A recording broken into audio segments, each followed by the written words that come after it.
Los mejores cortes de carne de Monterrey, ahora en Ocoyoacac. Ven a Norte 36 y consiente tu paladar con la variedad de carnes finas San Juan.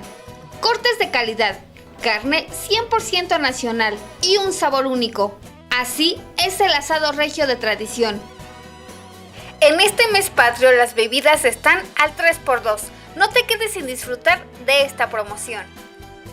Ven a Norte 36 con tu familia, amigos, pareja o compañeros de trabajo y disfruta de una variedad de cortes San Juan. Tablita, porterhouse, aguja norteña, arrachera, picaña, parrillada para 2 o 4 personas. Prueba nuestros quesos, sopas, ensaladas, guarniciones, empanadas, postres, vinos y mucho más. Cómodas instalaciones y un excelente servicio. Seguimos con todas las medidas de salud para que al visitarnos se sientan seguros.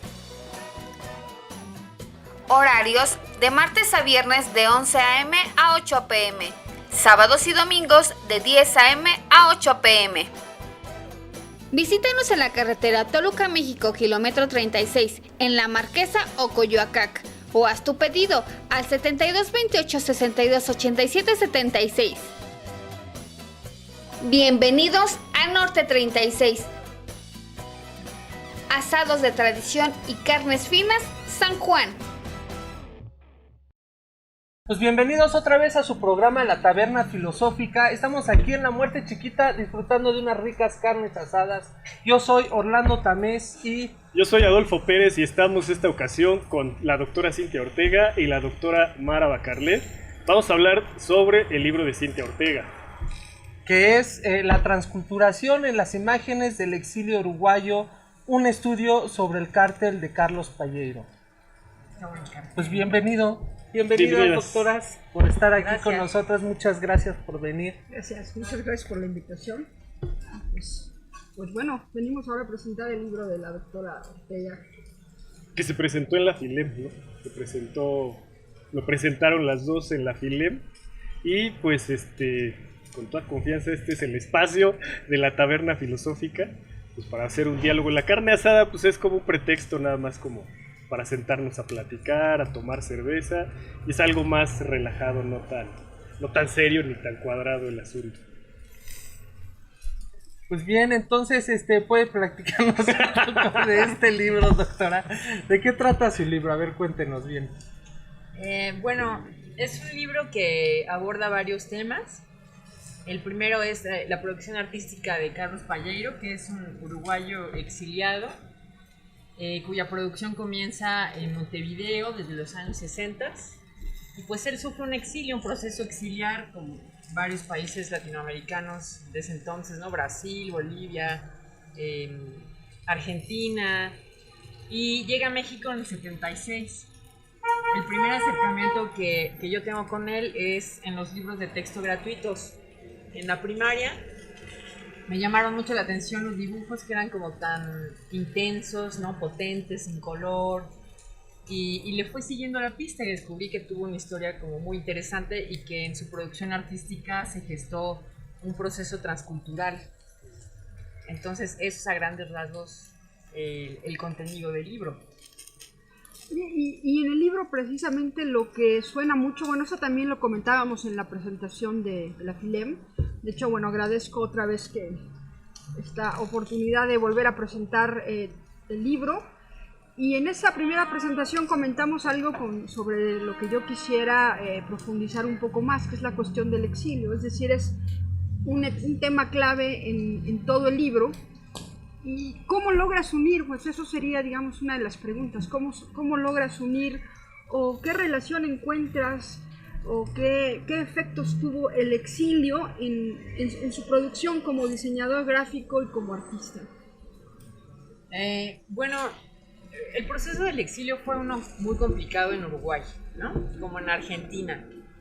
Digamos, sufrieron un proceso realmente traumático las personas que vivieron, que lo padecieron, un proceso de desaparición forzada, de rapto de niños, de tortura, de asesinato, por supuesto, ¿no? Se da el Plan Cóndor en Argentina y en Uruguay. Entonces, Carlos Pallero vivió pues un proceso pues de mucho temor al pensar que lo podían desaparecer porque él estaba afiliado al Partido Comunista de Montevideo. Entonces, cuando en el 73 Bordaberry, que es el presidente, el dictador, inicia, digamos, un proceso de búsqueda y pues de persecución de los militantes, 3 años después se le ofrece a Pallero una opción de salida. Él escoge México y digamos que lo que es interesante es que la producción, que ya estaba muy involucrada con él como figura política en Montevideo, pues continúa y sufre un proceso de transformación que es muy interesante al llegar a México. El exilio es, digamos, un eje de transculturación en la obra y lo que logra es pues posicionar a esta figura en un lugar político, un lugar de producción artística y específicamente de diseño gráfico al llegar al gobierno del Distrito Federal. Entonces, digamos, el exilio es el proceso que transforma la obra y pues la autobiografía de Pallero. ¿Y en qué sentido, digamos, ese exilio transforma la obra? Bueno, me preguntaría un poco más allá, no solo cómo el exilio transforma la obra, sino en particular México, que México tiene una larga historia de ser un país abierto y de recibir gente exiliada, no solo de Sudamérica, con el tema de las dictaduras, sino también de España, con la guerra civil. Entonces, en particular México, ¿qué le da a Pallero? ¿Qué le da a este diseñador gráfico para que su obra cobre, digamos, otra faceta? Pues, en primer lugar, la historia de Uruguay es una historia de una población indígena limitada que fue masacrada cuando llegaron inmigrantes italianos, ¿no? Españoles, sobre todo italianos. Entonces, Montevideo no tenía un pasado cultural profundo como México. O sea, es decir, incluso el paisaje, ¿no? En Montevideo no existen las montañas. Hay un cerro, ¿no? Solamente hay eso.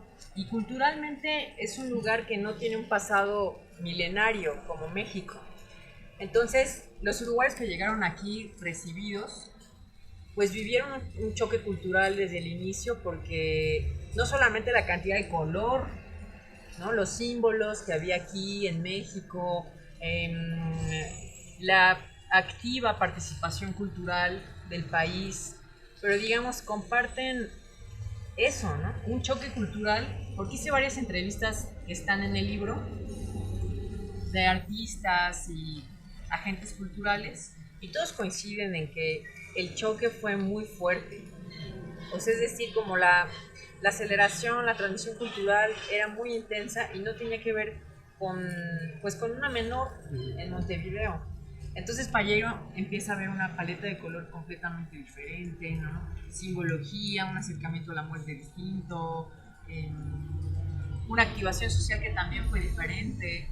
En ese sentido, me parece que Latinoamérica en el sur, en el caceroleo y en estas marchas, sí tenía como una actividad más visible. Pero en la cuestión de la cultura, sí Pallero sufre como una transición que es muy interesante y que es muy visible en la obra. Una forma de enriquecimiento, algo así, de estar en contacto con una sociedad con más tradición, con más pluralidad cultural. Sí, definitivo. Además que él fue acogido por el gobierno del Distrito Federal, entonces desde el inicio tuvo que hacer portadas, carteles, estar imbuido en la producción cultural, ¿no? Les comentaba que yo lo conocí en los libros, en las portadas de los libros de la primaria. Pallero está, bueno, en mi generación, pues Pallero estaba en todas las portadas. Sí, es cierto. Como los libros de la SEP y Rius, ¿no? Sí, es cierto, una época. Sí, a mí también me tocaron esos libros, por cierto. Y bueno, no sé si ustedes tengan alguna pregunta o algo, pero yo sí quisiera preguntarte pues, otra cuestión que también resultó de la entrevista pasada y que tiene que ver también con otro tema en el que tú insistes mucho en el libro, que es la cuestión de la resistencia. Y que yo creo que la gente que no está muy familiarizada con el tema del arte, con el tema de la cultura visual, a veces se preguntan, y bueno, ¿cómo se puede resistir o cómo se puede tomar una postura política con las imágenes? de pronto estamos acostumbrados que así como pensamos que la ciencia y el conocimiento solo tiene que ver con el discurso, con las palabras, lo mismo pasaría con la política y con la toma de posición política, ¿no? Y de pronto, pues parece que las imágenes juegan un papel importante, pues, en la vida política y en la resistencia. ¿Cómo piensas que se da esto en las obras de Palleiro? Pues, bueno, o sea, en primer lugar, es importante como hacer la diferencia entre el arte político y la política en el arte. Él como militante del partido, evidentemente, le eran encargadas ciertas obras que tenían un contenido específico. O sea, que tenían que manejar a ciertos personajes, cierta simbología, cierto color, que se iban a ver en lugares especiales. Entonces, el contenido político era evidente, ¿no? Pero eso es diferente a una acción política. O sea, es diferente que tengan un encargo como diseñador y que pues proceda a eso, ¿no? Ejecutar como una cierta paleta, ciertos generales, ¿no? El general Sereni, que era una figura muy importante en Montevideo en ese momento, a la acción política que Palleiro implica al llegar a México. Porque, digamos, no tenía que tomar una agenda con contenido político. Sin embargo, es el exilio lo que lo ayuda, pues en primera eso, ¿no? México lo recibe como un agente en persecución. Y llega aquí y empieza a hacer carteles sobre Zapata, sobre contenido educativo, familiar. Entonces, él toma la política como una parte importantísima de su producción. O sea, es decir, él tiene un compromiso con lo que hace y con lo que la gente iba a ver, ¿no? Entonces, una manera de seguir resistiendo, que fue interesante, ¿no? Lo que pasaba en Montevideo, que lo que sucedió en México, él llega en el 76, pues también había un momento muy álgido aquí. Y lo que me parece interesante es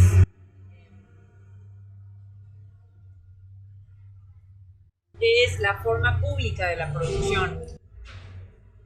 Es decir, es muy diferente hacer pública una producción o un cartel donde la gente lo va a ver, los niños lo van a ver. O sea, es como sembrar pequeñas semillas en ciudadanos o en personas que se están formando y que se está creando una conciencia política y una forma de hacer crítica.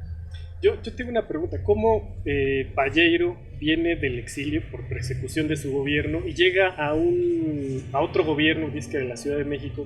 Pero en México, en los años 70, estaba la guerrilla en Guerrero, estaba la Liga 23 de septiembre, estaba Genaro Vázquez, Lucio Cabañas, tenía poquito el 68, en el 75 fue el halconazo. ¿Cómo es que acepta trabajar con otro gobierno también persecutor? Pues es que el embajador que estaba en ese momento en realidad tiene una actitud de mucha recepción y de un afecto solidario a las personas exiliadas, ¿no? No solamente de Uruguay, de Argentina, ¿no? De Brasil. Entonces, pues no, realmente él se insertó en la cultura. Y pensar como en esa fracción, pues no implica como el autoritarismo de un gobierno, ¿no? Sino más bien la inserción y la posibilidad de que él tuviera nuevamente una voz pública.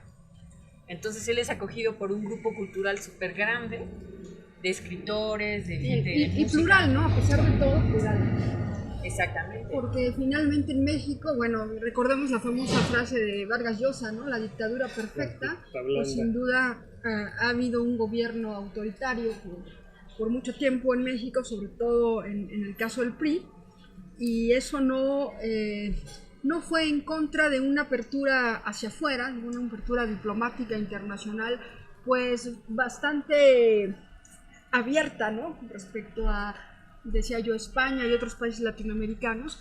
Bueno, a pesar de que aquí había un gobierno autoritario, no era abiertamente una dictadura. Hacia afuera. Y eso permitió acoger gente con posturas de izquierda, a veces radicales, ¿no? Entonces, e insertarlos en proyectos culturales que, bueno, a pesar de todo, de que seguía siendo un gobierno autoritario, de alguna manera se daban esos espacios de expresión, Sí. ¿no? Que creo que ahora cada vez hacen más falta. Que pienso también, por ejemplo, en Diego Rivera, en estos murales que se hacían como encargos de políticos, ¿no? Donde tenía que haber cierta expresión. Y ahorita que estabas hablando sobre Palleiro, que le hacen como encargos, ¿no? Sobre Zapata y no sé qué, me acuerdo sobre los dibujos que hace la URSS. Tenemos que ir a un corte, si quieres luego. Ahorita terminamos de hacer la pregunta. Cortó la pregunta, pero sí. Bueno, ahorita regresamos. Regresamos, estamos en el canal 12, Canal del Pueblo, en la Taberna Filosófica.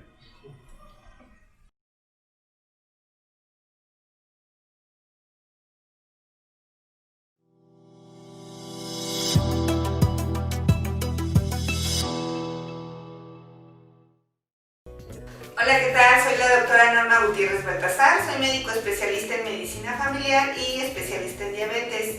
Si tú o algún familiar tiene diabetes y no sabe cómo cuidarse o controlar su azúcar, aquí te voy a enseñar cómo controlar tus niveles de azúcar y cómo evitar complicaciones a futuro.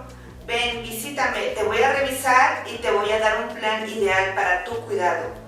Nosotros también te vamos a orientar a cómo prevenir esta enfermedad. Recuerda que existen hábitos que nos pueden ayudar a mejorar nuestra calidad de vida y evitar enfermedades. Por ejemplo, el beber agua natural, comer sanamente, realizar actividad física y evitar el tabaquismo. Todos estos van a depender de nuestra edad. Realiza tu cita y aclararé todas tus dudas.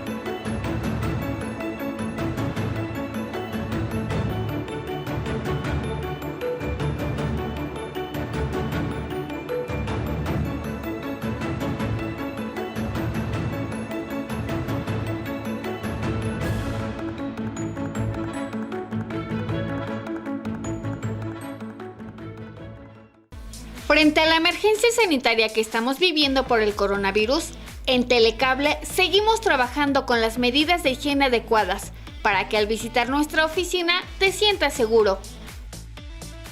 Durante esta etapa de contingencia, quédate en casa y disfruta de nuestra programación. Mantente informado y sigue las recomendaciones de las autoridades. Recuerda que si te cuidas tú, nos cuidamos todos. Horario de atención de lunes a viernes de 9 a 18 horas y los sábados de 9 a 14 horas. Teléfono 728 28 847 08. Telecable, siempre cerca de ti. Economidental, sonreímos juntos. Tratamientos para niños, adolescentes y adultos. Resinas, extracciones, limpieza, odontología integral, ortodoncia, colocación de brackets, puentes o placas. Un dentista para toda la familia. No te preocupes, tu tratamiento se realiza con toda seguridad. Contamos con los protocolos de esterilización y desinfección. Haz tu cita al número que aparece en pantalla.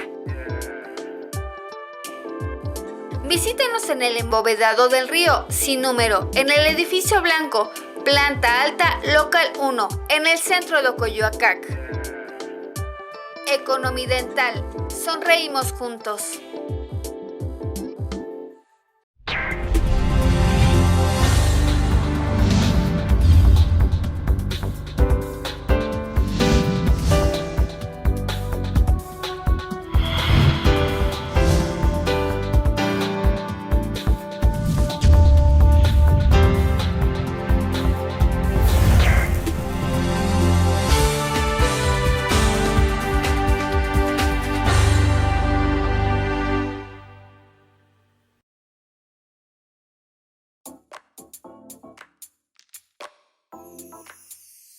Óptica Santiago tiene el mejor equipo para el diagnóstico más preciso.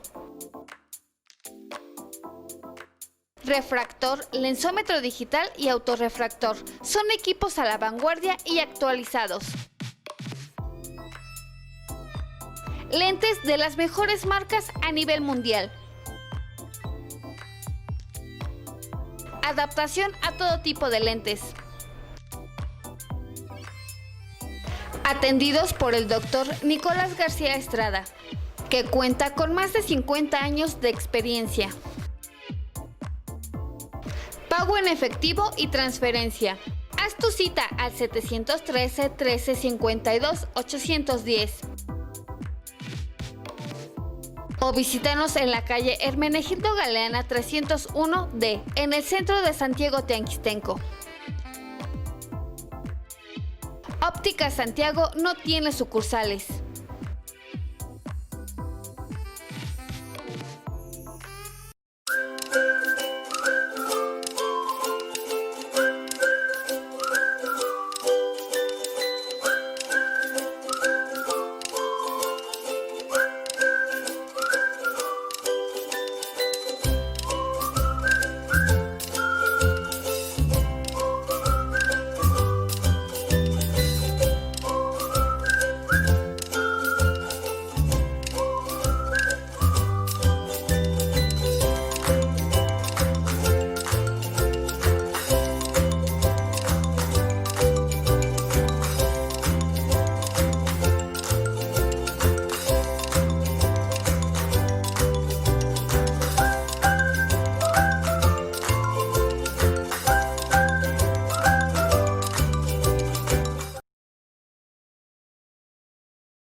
Y regresamos aquí en el programa La Taberna Filosófica. Estamos aquí en esta parrillada amena.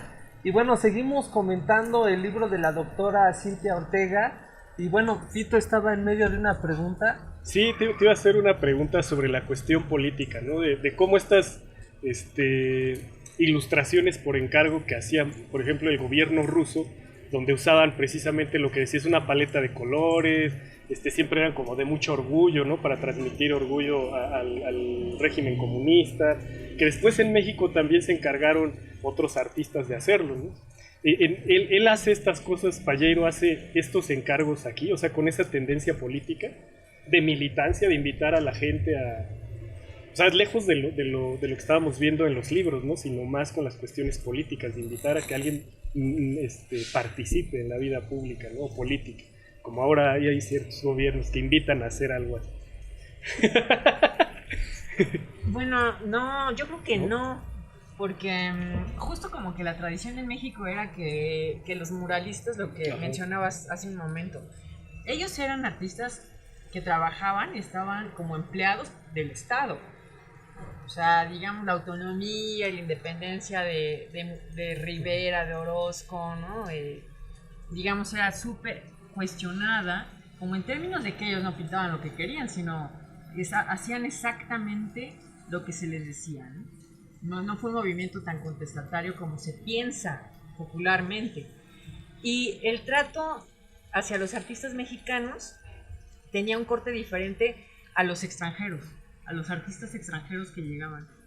Porque, digamos, los extranjeros, pues sí, tenían una recepción pues mucho más abierta y digamos que también pienso que se veían bien. O sea, que tener un artista español, un artista uruguayo, un artista argentino, siendo de izquierda radical, pues quedaba bien con la supuesta pluralidad, ¿no? Y un discurso como mucho más incluyente. Sin embargo, pues Palleiro,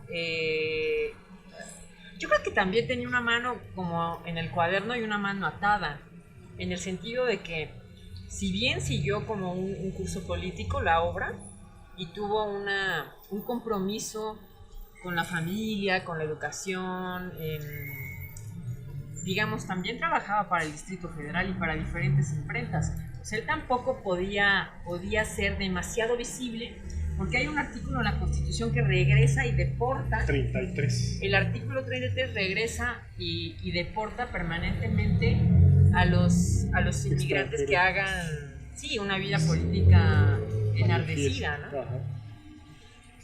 Y sin embargo, en la misma imagen, a pesar de tener esta mano atada, aún así se muestra un tono de crítica, ¿no? Que a veces se piensa que la imagen como se muestra, en pura apariencia, no parece lo que es, pero en la interpretación a veces ahí es donde despierta la crítica. Me refiero a que, bueno, haciendo crítica hacia la cultura, a veces, aunque no se piense que se está haciendo crítica al gobierno, pues en la interpretación de la imagen es donde viene, ¿no?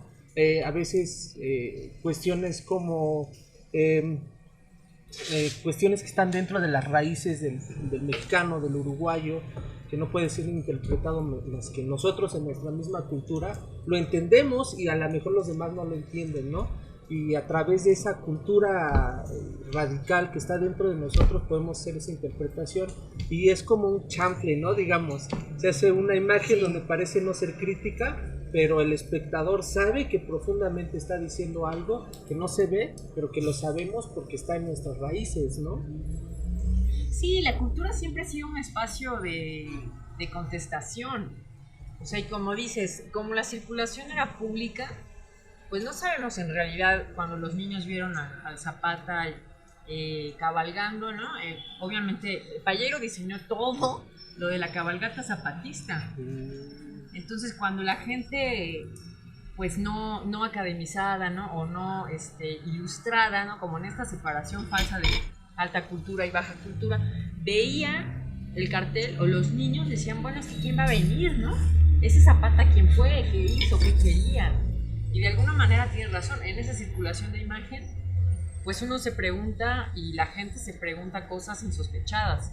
O sea, en esta multiplicidad de significado, pues puede ser que los niños digan, bueno, ¿y esos valores zapatistas por qué están vigentes ahora? ¿No? ¿Cómo se viven? ¿Qué sucede? Yo cuando veo los carteles de Payero, bueno, sobre todo los que tú expones en tu libro, yo sí veo mucho contenido social y político, pero no es ciertamente un contenido agresivo. Al contrario, yo veo mucho la idea de la paz, ¿no? Y también una cierta idea de comunidad, ¿no? Que esas dos cosas me parecen que están muy presentes. De hecho, diría yo tres cosas, ¿no? Una cierta, sí, visibilidad de la paz, de la idea de paz, de la idea de conciliación, también de la idea de resistencia, ¿no? Y por otro lado, esta sensación de que somos una comunidad, ¿no? De que todos estamos juntos, ¿no? Entonces, un poco mi pregunta iría por ahí. Tú, en particular, no sé si quisieras mencionar una obra o comentar alguno de sus carteles. ¿Cómo te parece que estos elementos se hacen presentes en la obra de Payero, ¿no? O sea, me parece que, no sé si estés de acuerdo, ¿no? La paz, la resistencia, y también un cierto sentimiento de comunidad me parece que están ahí de manera constante. Entonces, bueno, no sé qué dirías tú al respecto. Sí, pues, bueno, es que es muy rico estar platicando así, ¿no? Les agradezco que sea tan amena esta presentación del libro. La cuestión de las emociones. Y sí, o sea, ciertamente lo que me gusta de esta cuestión, como de hablar de las imágenes de Payero, de un personaje tan visible, en realidad es que sí, o sea, dota de un sentido comunitario en la interpretación, la circulación, hasta la creación de la imagen. Es decir, no hace una diferencia entre estas personas que están alfabetizadas en la imagen para leer, ¿no? Igual que el discurso, pues estas personas pueden comprender, pueden entender. No, sino que lo que hace él es, y así era en Uruguay, o sea, evidentemente en toda Latinoamérica sí existe un espíritu de contestación que es comunitario. O sea, que en realidad no hace una separación entre quién sí y quién no, quién tiene capacidad de ver, de sentir la estética, de apreciar la obra. Entonces me gustaría hacer referencia al cartel de la Jornada de la Cultura Uruguaya en el Exilio.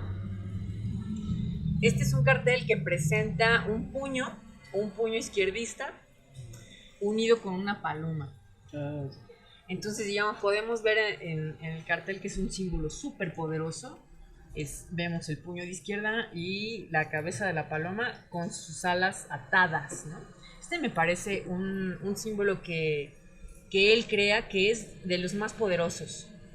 ¿Por qué? Porque la paloma tiene una larga tradición de interpretación en Latinoamérica. O sea, todos recordamos la paloma de Picasso, la paloma de la paz, que hizo en el 49 para las jornadas parisinas de protesta. Entonces, digamos que esta paloma tiene una circulación y un nacimiento, que es ahí, se retoma en Latinoamérica, primero por un grabador cubano y después por las jornadas chilenas Ramón Parra, que también, ¿no?, la gente salía a pintar y evidentemente veíamos manos que ya eran una paloma. O sea, la mano, la paloma, ¿no?, la figura de la madre, del niño, la figura del ave también. Este es el nacimiento para el símbolo de este cartel en específico. Y después un poco pensaríamos, bueno, pero ¿por qué esa paloma está así? Y en realidad se crea en un evento popular en México, ya exiliado, que son las Jornadas de la Cultura, para mostrar a tantos escritores, músicos, artistas que estaban resistiendo fuera su exilio. Y esta paloma se ata, esta paloma pues no puede volar, sino que tiene el ala atada, pero está resistiendo por medio de la cultura. Entonces podemos ver como ese devenir un poco de la imagen, o sea, cómo empieza por una imagen específica de Picasso, después por qué se presenta atada como una resistencia, pero desde un frente pacífico, pero no pasivo.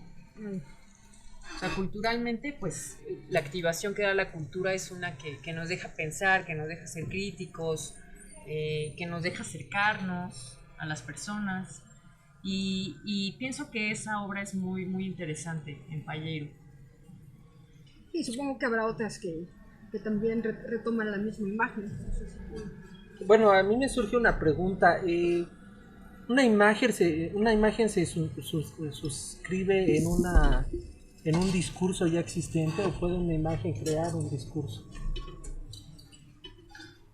Es decir, por ejemplo, ahora me hablas de esta obra y bueno, ya hay una interpretación previa de lo que es la paloma, el símbolo de la paloma, ya hay un discurso previo antes de la imagen. No sé si el artista tiene conocimiento de ese discurso y a través de ese discurso plasma la imagen, o por el contrario, esa imagen puede crear un discurso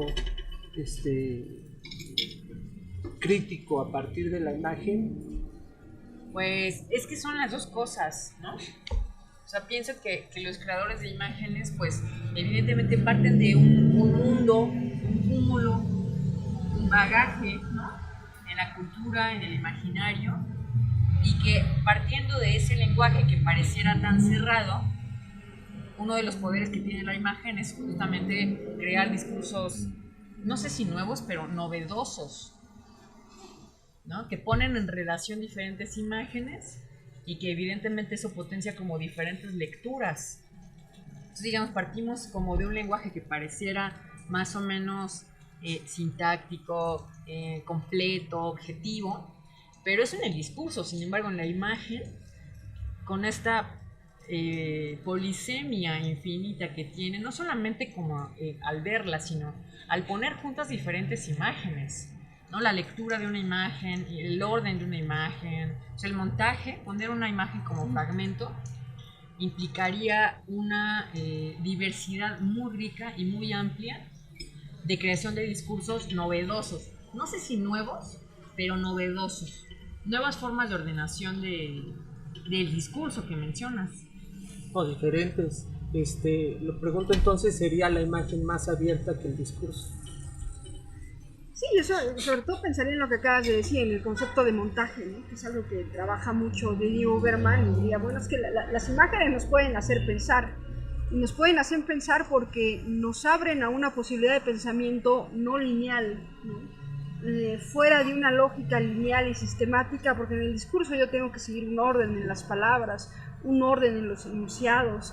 Es una forma más lineal de pensar. Y en cambio las imágenes, y sobre todo cuando pensamos en el montaje, pues no nos están diciendo exactamente por cómo, dónde comenzar y dónde terminar, qué relacionar con qué, ¿no? Las imágenes tienen pues, una lógica más rizomática y ahí es donde cabría la novedad, ¿no? De pensar otras cosas. Bueno, pues vamos a otros comerciales aquí en Canal 2, el canal del pueblo, y regresamos aquí en la Taberna Filosófica. Y recuerden darle like a la página de La Muerte Chiquita para que pues puedan ustedes pedir también una carne asada deliciosa como esta. Nos vemos, ahorita regresamos.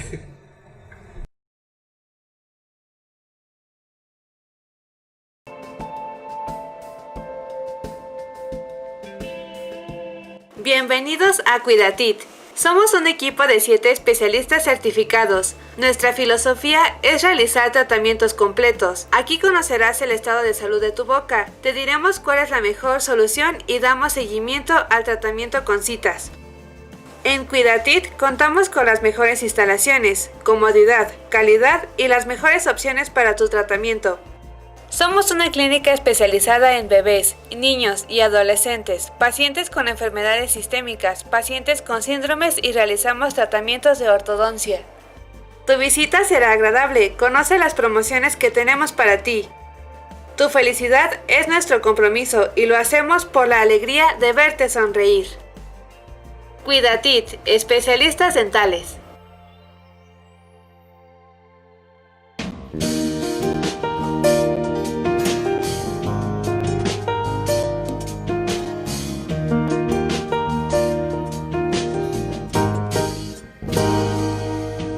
En tu mirada veo la angustia y el dolor, las penas, las tristezas que agobian tu interior. Cada mañana escucho la voz de tu clamor, pidiendo que te ayude con ese dolor.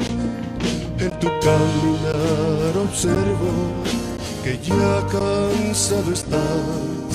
Entrégame tus cargas, te quiero ayudar. Soy tu hijo, tu fuerza y seguridad. No tengas miedo, a tu lado voy a estar. Ahora me toca ser la mano del Señor, que te cuida con todo el corazón.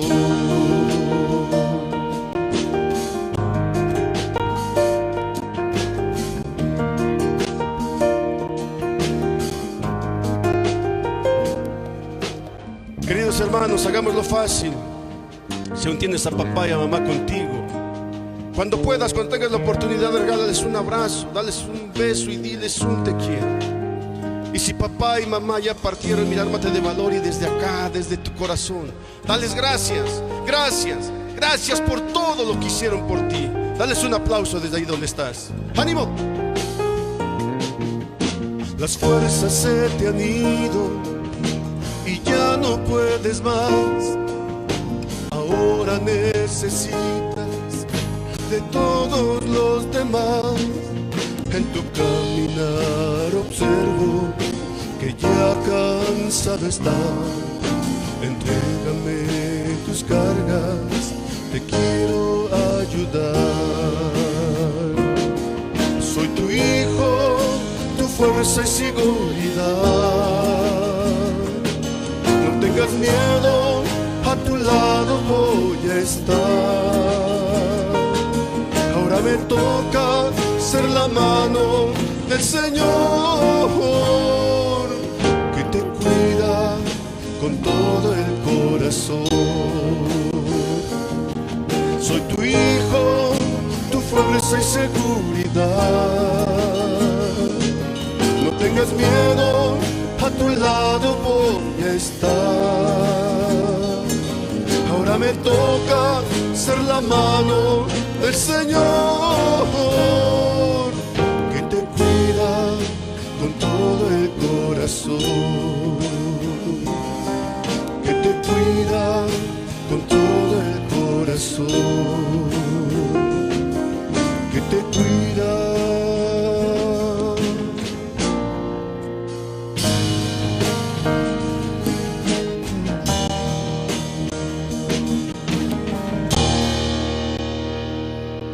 Venga el aplauso para ellos desde ahí, desde tu lugar.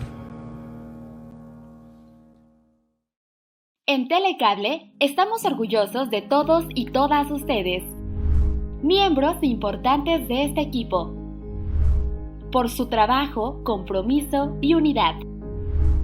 Tenemos el privilegio y responsabilidad de brindar un servicio indispensable para mantener conectadas a miles de familias y a quienes trabajan desde su hogar.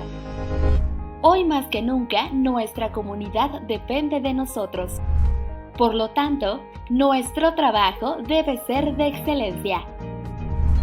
Estamos pasando momentos difíciles, pero juntos y esforzándonos, superaremos cualquier reto que se nos presente. Cuenten con nuestro apoyo y amistad para juntos salir adelante. Muchas gracias. Frente a la emergencia sanitaria que estamos viviendo por el coronavirus, en Telecable seguimos trabajando con las medidas de higiene adecuadas para que al visitar nuestra oficina te sientas seguro. Durante esta etapa de contingencia, quédate en casa y disfruta de nuestra programación. Mantente informado y sigue las recomendaciones de las autoridades. Recuerda que si te cuidas tú, nos cuidamos todos. Horario de atención de lunes a viernes de 9 a 18 horas y los sábados de 9 a 14 horas. Teléfono 728 28 847 08. Telecable, siempre cerca de ti. Gamer Musical es tu mejor opción para tu próximo evento. Profesionalismo y carisma harán de tu fiesta un momento inigualable. Disfrútalos. Exquisita barbacoa El Padrino le ofrece barbacoa de puerco, pollo, res y puerco enchilado. Tacos de barbacoa con tortillas hechas a mano. Michotes de conejo, puerco, pollo, res y mixtos. Pescados empapelados, pozole, guaraches con bistec o al pastor. Y prueba la especialidad de la casa, una salsa que lo distingue de los demás. Tacos al pastor, pollo, longaniza y bistec. Atención personal de Ismael Morales Montijo, Alicia Reyes e hijas. Pedidos al número que aparece en pantalla. Tenemos todo para tus eventos. Visítanos en calle La Madrid número 4 en Santiaguito o Coyoacac.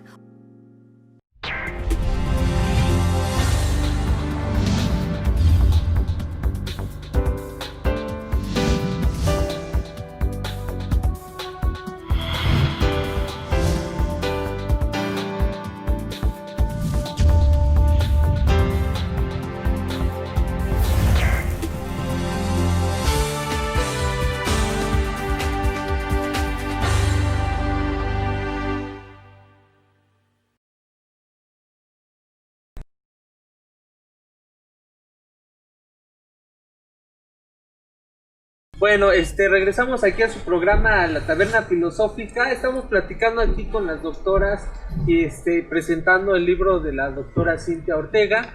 Y bueno, la pregunta es, ¿cuál es la importancia de este elemento transdisciplinario dentro de este tipo de estudios? Yo diría que es muy importante borronear los límites estables de las disciplinas, ¿no? Y mientras el arte pensaba que estaba bien solo, en este libro es importante pues los cruces que hay con la política, con la sociología, con la historia, con la misma etnografía del artista o del autor. Entonces la transdisciplina lo que hace es enriquecer las interpretaciones y los conocimientos que se pueden apropiar, ¿no? Y aportar. Yo quisiera hacer también antes de que termine el programa, también, hablar un poco de por qué es interesante leer un libro como este, ¿no? ¿Por qué valdría la pena leer el libro de la doctora Ortega? Que para hacer un paréntesis, la doctora Ortega es profesora en la Facultad de Artes ya desde el 2007. Sí. 2007. Y bueno, este es su primer libro así como autora independiente, digamos, como la única autora. Y yo en particular lo recomendaría, me parece que es un libro que reúne este elemento transdisciplinar, ¿no? Es un libro que tiene que ver con estudios sobre la imagen, en este caso de las imágenes de los carteles realizados por Palleiro, pero además es un libro donde se reúne una mirada obviamente sociológica, que tiene mucho que ver con la cuestión del exilio, por ejemplo, y también se reúne una perspectiva política, pero también se reúne la perspectiva del arte, del diseño gráfico, de los estudios visuales y también de la filosofía. Entonces, bueno, el tema ahí de la transculturación es fundamental en este libro, así como lo veíamos hace un momento que lo es el tema del exilio, también el tema de la transculturación y también el tema de la resistencia, ¿no? Yo hace un momento le preguntaba a la autora precisamente cómo, y bueno, es una pregunta sobre la que insistiría, cómo desde su punto de vista es posible resistir a través de las imágenes, cuando pareciera que son las imágenes las que más se utilizan para vender cosas, para producir una sociedad de consumo. Tal parece que las imágenes cada vez se usan más para que no pensemos, como las imágenes, que es uno de los elementos importantes de este libro, sirven para hacernos pensar. Sí, digamos, es interesante que un estudio hecho desde los 70s en el exilio, pues qué tipo de importancia tendría hoy, ¿no? Y las preguntas siguen muy vigentes. ¿Cómo resistir desde las imágenes? ¿Cómo hacer comunidad a través de la cultura? ¿Cómo se puede imaginar un mundo distinto a través justamente pues del arte, de la plástica, de la escritura? Y cómo es posible preguntarnos por otras posibilidades de existencia frente a esta violencia exacerbada en la que vivimos. Me parece que esas preguntas siguen siendo cuestiones completamente vigentes al día de hoy, y sobre todo como el tinte político en las imágenes hoy en día, que si bien son décadas diferentes, podemos seguir reflexionando acerca de esto, y los que nos dedicamos a crear imágenes o a reflexionar en torno a ellas. Bueno, pues es un libro que yo recomendaría leer, que recomendaría para artistas visuales, para gente que está dentro de los estudios del arte, de los estudios de la imagen, y también sería un libro interesante, muy interesante para gente que está dentro de la filosofía, la sociología, la antropología. Creo que tiene que ver con la pregunta que hizo hace un momento Orlando, es decir, en el libro se conjuntan todas estas perspectivas. Y bueno, pues es un libro que ustedes pueden adquirir en las librerías de la universidad, y también está en descarga gratuita en el repositorio de la universidad.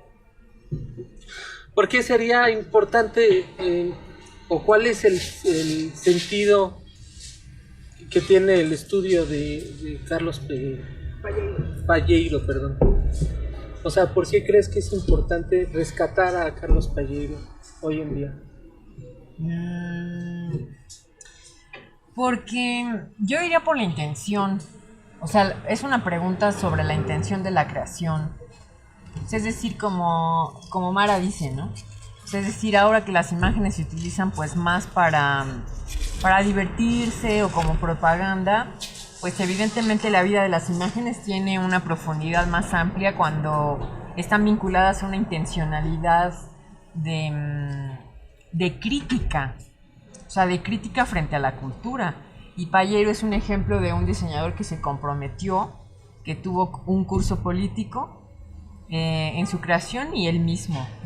Y digamos que también se hizo comunitario el uso de las imágenes. O sea, desde él alfabetizó a una gran cantidad, una generación completa, o a varias generaciones, digamos, de personas que vieron las portadas de los libros. En siglo XXI también participan los carteles del gobierno del Distrito Federal. O sea, es decir, él alfabetizó a una gran cantidad de población en México. Y me parece que es un compromiso que habría que ser vigente hoy. Es que hablabas desde hace rato sobre los libros, ¿no? Pero nunca hemos aclarado qué eran las ilustraciones de los libros de la primaria, ¿no? De los que más o menos en qué época estaban, los ilustró. En los 80. En los 80. Sí. ¿qué es lo que hay que dejar claro a los televidentes? Porque va a decir, bueno, ¿y quién es? O cómo, ¿por qué alfabetizó, ¿no? A toda una generación de los años 80, los 90 ya, ¿no? Ya. No, en los 90 trabajó en siglo XXI. Pero, claro, es importante, digamos, además de ilustrar como pensar que una imagen acompaña solamente un texto, pues la imagen forma una forma de pensar también el discurso. O sea, no solamente hacía una ilustración que daba, sí, que acompañaba un texto, sino que él creó de ahí como un discurso y un lenguaje particular que recordamos en esas ilustraciones, bueno, en esas imágenes y en otras portadas del siglo XXI. Bueno, la otra cuestión que a mí se me hizo muy interesante tiene que ver con el tema de la transculturación.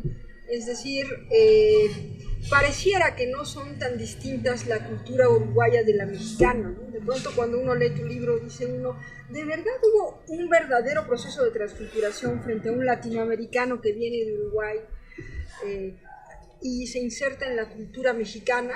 ¿Por qué este elemento de transculturación es tan importante cuando pues, en realidad no se trata de dos culturas tan distintas? ¿Por qué hacer tanto énfasis en la transculturación? Pues porque efectivamente existieron una serie de elementos que fueron un reconocimiento de una identificación uruguaya, una pérdida de elementos en ese lenguaje gráfico y una apropiación, digamos, de colores, simbologías, en un tránsito cultural de una imagen, ¿no? O sea, este libro pretende como ser muy específico en la identificación de procesos culturales, sobre todo en la imagen, como para ser más conscientes de ellos y para poder nombrarlos. Es decir, la transculturación además es un proceso de traducción, donde Payero llega a una sociedad nueva que es diferente a la uruguaya, y se enfrenta a traducir una serie de circunstancias sociales en símbolos gráficos. Entonces, la idea de transculturación que estás manejando en tu texto es que la transculturación sería un proceso mucho más complejo que como solemos entenderlo, ¿no? No siempre va de una cultura, digamos, más hegemónica, más dominante hacia una más débil. Y por otro lado, la transculturación a veces es un proceso muy fino, donde pareciera que no hay diferencias tan claras, tan contundentes entre una cultura y otra, y sin embargo, esas diferencias finas que a lo mejor a primera vista no podríamos ver tan claramente entre Uruguay y México, de hecho son diferencias importantes, es decir, hay un proceso de traducción donde algo se aprende, donde algo se abandona también, donde algo se aporta. Sí, y es importante porque cuando hay un proceso migratorio pensamos que hay una cultura que es más dominante y que justo es la que está influenciando a aquella que se desplaza, y en realidad no, o sea, en realidad son estados en equilibrio y con una misma fuerza que están contagiando la una a la otra. O sea, es muy significativo pensar a la migración y a los procesos forzados de desplazamiento como un intercambio parejo, ¿no? Donde no hay jerarquías y obviamente que existen cruces culturales que son significativos, y por eso sería interesante señalar la transculturación, porque digamos se señala como un proceso que favoreció a ambas culturas. O sea, este proceso de desplazamiento favorece a ambas, a la receptora y a la que llega. No digamos deja en un lugar de minoría o en un lugar menor al desplazado, sino que efectivamente el desplazado aporta una cantidad de cuestiones, de pensamiento, de producción, que subraya un proceso cultural dentro de una migración. O sea, es decir, se pone en un lugar de ganancia doble a estas dos partes de la cultura que chocaron, ¿no? Que se integraron. Y bueno, seguramente tú estarás enterada de ello, pero el libro trata sobre todo de la obra desarrollada por Payero en su exilio, cuando vive en México. Después, ¿qué fue de él? Yo creo que es una pregunta válida. Él regresa a Uruguay, él siguió produciendo obra en Uruguay. ¿Cuál fue su destino después? Después del siglo XXI, de trabajar en la imprenta y en la editorial del siglo XXI, él se dedicó a la docencia. se dedicó a la docencia en la Iberoamericana de Puebla. Y sigue produciendo, pero ya no de una manera visible en el mundo editorial, sino más personal. ¿Y no vive en México? Digo, ¿vive en México o vive en Uruguay? Vive en México. ¿Ya no regresó a Uruguay? No, se quedó aquí como Urumex. O sea, ¿está vivo? Porque dijiste que sigue produciendo, ¿está vivo? Sí, él está vivo. Tiene 75 años. Digo, porque hay varios exiliados en México que pues fueron desapareciendo. Entre ellos estaba, también hablamos hace rato de Vicente Rojo, ¿no? Que me decías que era su amigo. Sí, Vicente Rojo fue maestro de Carlos Payeyro. Entonces Payeyro se insertó en una comunidad cultural súper específica. De hecho, una cantidad de temas inusitados se desarrollaron a partir del exilio. O sea, hay especialistas del exilio latinoamericano en México como Eugenia Alier o como Silvia Dutremit. Ellas son como especialistas en este desplazamiento del exilio uruguayo. Y digamos, pues sí, Payeyro perteneció a una olla, digamos, llena de cultura y escritura. También hubo mucha literatura, mucha poesía que vino de Uruguay y Argentina. Y que obviamente dejó frutos muy vigentes y muy válidos en México. México se nutrió extraordinariamente de los exilios, justo, ¿no? Y también los exiliados se nutrieron de esta cultura, ¿no? Que ahí está la simbiosis interesante, ¿no? Siempre es un flujo en doble dirección al menos, y eso es lo que permite que las culturas, no solo discursivas, sino también visuales, se enriquezcan. Yo sí recuerdo al menos mis libros de texto en la primaria, efectivamente, al menos invitaban a leerlos, ¿no? Eran las imágenes, quizá uno es muy chico a esa edad para decirlo o para desentrañar bien qué significan, pero eran imágenes que invitaban a la lectura.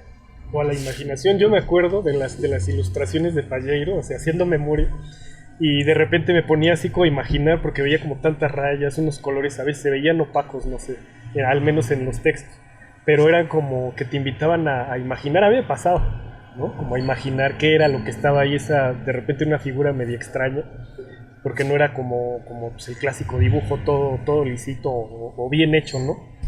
Bien hecho en el sentido de que está así todo trazado y todo delineado, ¿no? Que era, no sé, una paloma o era no sé qué, pero eran como rostros con muchas líneas y eso, y luego un texto, no me acuerdo de quiénes eran, pero también te quedabas, a mí me dejaba esa sensación de estar como imaginando. Sí, y es cierto, porque las imágenes se acompañaban de poesía. Sí. Y tú veías una combinación. Él tuvo una exposición que se llama Animalerías, donde combinaba justamente como elementos salvajes con elementos humanos, ¿no? Entonces efectivamente tú te imaginabas pues cuentos, fábulas, o sea, sí eran imágenes que además de ser muy atractivas para el público infantil, pero para todos, porque venía del pop art. Sí, entonces son imágenes muy estridentes, delineadas con un contorno negro que tienen un impacto muy significativo, coloridas. muy coloridas, y que justamente pues te invitaban a leer la poesía o a quedarte leyendo justo en una velocidad más baja de apropiación de imagen y texto. Cuando no te obligaban a leerlo en la clase. Porque luego pasaba que a mí en mi caso pasaba que el profesor te obligaba a leerlo, ¿no? O te dejaba de tarea leer, pero yo llegaba y pues me ponía a leer a lo mismo, pero así como que más personal, ¿no? Más pausado. No, y además como dices, ¿no? La imagen es la que te invita. A mí me pasaba también que a veces cuando veía el libro, lo primero que haces es ojear. Y la lluvia de imágenes. Entonces hay veces que cuando ves una imagen que te llama, ahí te detienes y en esa indagación de buscar qué significa, te vas al texto, ¿no? Entonces yo creo que eso también impacta, la importancia de la imagen en el texto hace posible que el lector se comprometa más al texto, ¿no? Tiene como esa función, no sé, mística o no sé. Se sienta más invitado a leer. Exacto. Bueno, pues muchas gracias, doctora Cintia Ortega, doctora Mara Bacarlet, muchas gracias. Y pues gracias por estar aquí en la Taberna Filosófica y por disfrutar de este convite aquí recuerden, visiten aquí La Muerte Chiquita, están abiertos no están abiertos, pero Muy cerrado. renta su lugar para Parrilladas, para las fiestas, parrilladas, cumpleaños. fiestas, cumpleaños, es privado obviamente, y pues aquí estamos disfrutando de la carne asada, del COVID y de todo lo que nos da el día de hoy. Muchas gracias por venir, Gracias. por estar aquí, Nos nos vemos, muchas gracias. Gracias al Canal 12, Canal del Pueblo.